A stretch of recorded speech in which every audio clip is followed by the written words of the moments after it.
మరో బ్రేకింగ్ చూస్తున్నాం. నిన్నటితో జానీ మాస్టర్ పోలీస్ కస్టడీ ముగిసింది. 4 రోజుల పాటు విచారించిన నార్సింగ్ పోలీసులు ఆయన్ని చంచల్గూడ జైలుకు తరలించారు. వచ్చే నెల 3 వరకు అతడికి జ్యుడిషియల్ రిమాండ్ విధించింది కోర్టు.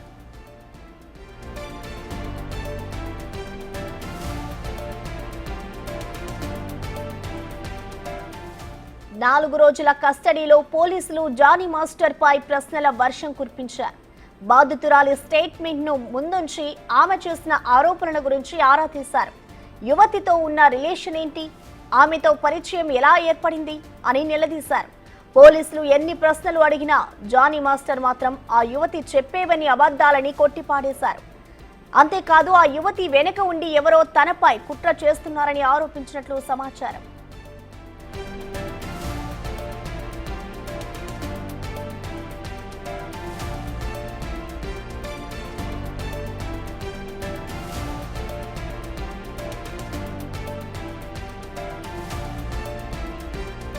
మరోవైపు జానీ మాస్టర్ భార్య సుమలత మరోసారి ఫిలిం ఛాంబర్కు వెళ్లారు.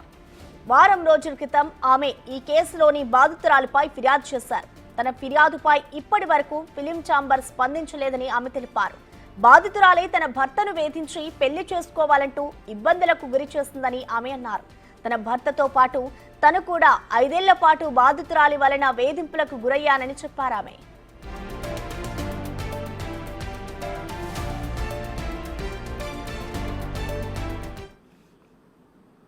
దీనిపై మరింత సమాచారాన్ని మా ప్రతినిధి సురేష్ లైవ్ ద్వారా అందిస్తారు. సురేష్,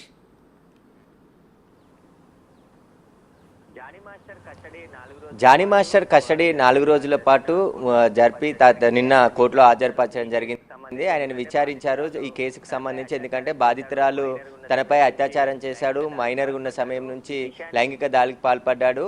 ఈ విషయాన్ని బయటికి చెప్తే బెదిరింపులకు దిగి తనకు సినిమా ఛాన్సులు రాకుండా చేస్తాడన్నాడని చెప్పేసి కూడా ఆమె ఫిర్యాదులో పేర్కొంది. ఈ ఫిర్యాదులకు సంబంధించి 4 రోజుల పాటు జానీ మాస్టర్ని నార్సింగ్ పోలీస్ స్టేషన్లోనే ఉంచి విచారించడం జరిగింది. ఆయనకు సంబంధించిన కన్ఫెషన్ స్టేట్మెంట్ కూడా రికార్డ్ చేయడం జరిగింది. ఆయనకు సంబంధించి ఎందుకంటే బాధితురాలు ఇచ్చిన ఆధారాలన్నిటిపైన ఆయన ముందుంచి విచారించడం జరిగింది. ఎక్కడెక్కడికి వెళ్ళారు, ఎక్కడెక్కడ షూటింగ్ పాల్పడ్డారు, అక్కడ ఎవరితో కలిసి వెళ్ళారు, వాటికి సంబంధించి ఆ బాధితురాలపై లైంగిక దాడి ఏ సమయంలో చేశారో, ఆమె 5 సంవత్సరాల క్రితం నుంచి కూడా తనపై అత్యాచార యత్నం చేస్తున్నారు, అత్యాచారం చేశాడు అని చెప్పేసి ఆరోపించింది. కాబట్టి వాటన్నిటికీ సంబంధించిన ఆధారాలను కలెక్ట్ చేయడానికి జానీ మాస్టర్ని 4 రోజుల పాటు నార్సింగ్ పోలీస్ స్టేషన్లోనే ఉంచి ఆయన విచారించారు. నిన్న 4 రోజుల కస్టడీ ముగియడంతోనే ఆయనకు వైద్య పరీక్షలు నిర్వహించి రంగారెడ్డి జిల్లా పోక్సో కోర్టులో హాజరుపరిచారు. గతంలోనే అక్టోబర్ 3 వరకు రిమాండ్ ఉంది కాబట్టి మళ్ళీ ఆయనని చెంచల్గూడ జైలుకి తరలించాలని చెప్పేసి న్యాయమూర్తి ఆదేశించడంతో ఆయన చెంచల్గూడ జైలుకి తరలించారు. ఆయన ఇచ్చిన సమాచారాన్ని అంతా కూడా కోర్టుకి కన్ఫెషన్ కాపీ రూపంలో అందజేయనున్నారు. అయితే ఈ కేసుకు సంబంధించి జానీ మాస్టర్ భార్య కూడా ఫిలిం ఛాంబర్ కామర్స్లో ఫిర్యాదు చేసింది.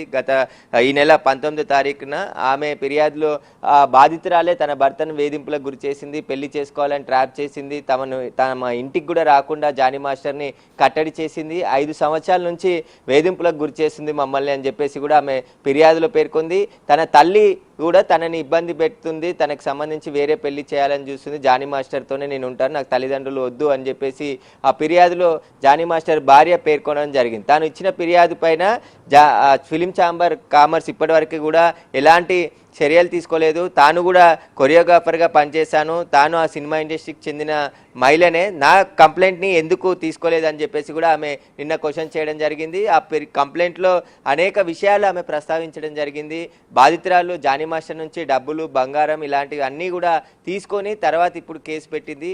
కాబట్టి నాకు కూడా న్యాయం చేయాలి, ఒక ఆర్టిస్ట్గా నాకు ఫిలిం ఛాంబర్ ఆదుకోవాలి అని చెప్పేసి ఆమె ఫిర్యాదు చేసింది. ఆ ఫిర్యాదు పైన ఫిలిం ఛాంబర్ వారం రోజులైతేనా స్పందించట్లేదు అని చెప్పేసి కూడా ఆమె చెప్పడం జరిగింది. దీనికి సంబంధించి ఫిలిం ఛాంబర్ నుంచి ఎలాంటి స్పందన రాలేదు. కాబట్టి ఇప్పుడు జానీ మాస్టర్ ఇచ్చిన స్టేట్మెంటు, ఆయన చెప్పిన విషయాలన్నిటిపైన కూడా పోలీసులు దర్యాప్తు చేస్తున్నారు కేసుకు సంబంధించి. ఎందుకంటే పోక్సో కేసు కూడా ఆయనపై నమోదు చేశారు. కాబట్టి మైనర్ సమయంలో ఎక్కడ అత్యాచారం చేశాడు, ముంబైకి తీసుకెళ్లాడు, ముంబైలో షూటింగ్ సమయంలో ఆ అసిస్టెంట్ కొరియోగ్రాఫర్గా బాధితురాలు ఉంది. కాబట్టి ఆమెకు సంబంధించి కొన్ని లాడ్జీలకు సంబంధించిన అడ్రస్లు, లొకేషన్స్తో పాటు కొన్ని స్పాట్లు కూడా ఆమె తెలియజేసింది. వీటన్నిటికీ సంబంధించి జానీ మాస్టర్ని 4 రోజుల పాటు ఇదే నార్సింగ్ పోలీస్ స్టేషన్లో ఉంచి ఆయనని విచారించడం జరిగింది.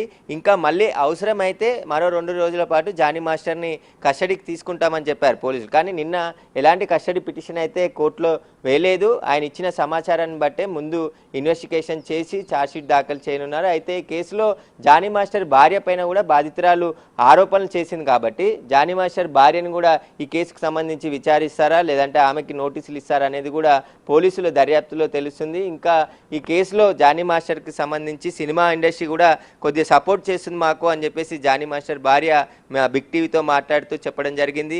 తనకు సంబంధించి ఎందుకంటే దీని వెనకాల ఎవరో ఉండి కుట్ర చేసి జానీ మాస్టర్పై కేసు పెట్టారు. కానీ ఒక పెద్ద టాప్ డైరెక్టర్ టాప్ హీరో అనే పేర్లు చెప్తున్నారు. అవి కాదు, అసలు అది వాస్తవమే కాదు, అది సోషల్ మీడియా సృష్టి అని చెప్పేసి జానీ మాస్టర్ భార్య చెప్తుంది. కానీ సినిమా ఇండస్ట్రీలోనే కొందరు ఈ బాధితురాలు వెనుక ఉండి కేసు పెట్టించారు. ఎందుకంటే సంవత్సరంన్నర నుంచి కూడా బాధితురాలు మాతో పాటు కలిసి ఉండట్లేదు, ఆమె వెళ్ళిపోయింది, ఆమె వేరే షూటింగ్స్ చేసుకుంటుంది అని చెప్పేసి చెప్తుంది. సడన్గా వచ్చి కేసు నమోదు చేయడం, ఫిర్యాదు చేస్తే పోలీసులు కేసు నమోదు చేసి జానీ మాస్టర్ని అరెస్ట్ చేసి రిమాండ్కి తరలించారు. ఇది కేసుని కోర్టులోనే న్యాయపరంగా ఎదుర్కొంటామని చెప్పేసి కూడా ఆమె చెప్తుంది. అయితే జానీ మాస్టర్ ఎక్కడ కూడా తప్పు ఒప్పుకోలేదు, కస్టడీ విచారణలో తప్పు ఒప్పుకున్నాడని చెప్పేసి వార్తలు వస్తున్నాయి. కానీ అలాంటి తప్పు ఏది ఒప్పుకోలేడు, ఆయన తప్పు చేయలేదు అని చెప్పేసి ఒకవైపు చెప్తుంది. కానీ ఫిలిం ఛాంబర్లో ఆమె జానీ మాస్టర్ని బాధితురాలు ట్రాప్ చేసింది, పెళ్లి చేసుకోవాలని వేధించింది, తమ కుటుంబాన్ని వేధింపులకు గురి చేసింది అని చెప్పేసి జానీ మాస్టర్ భార్య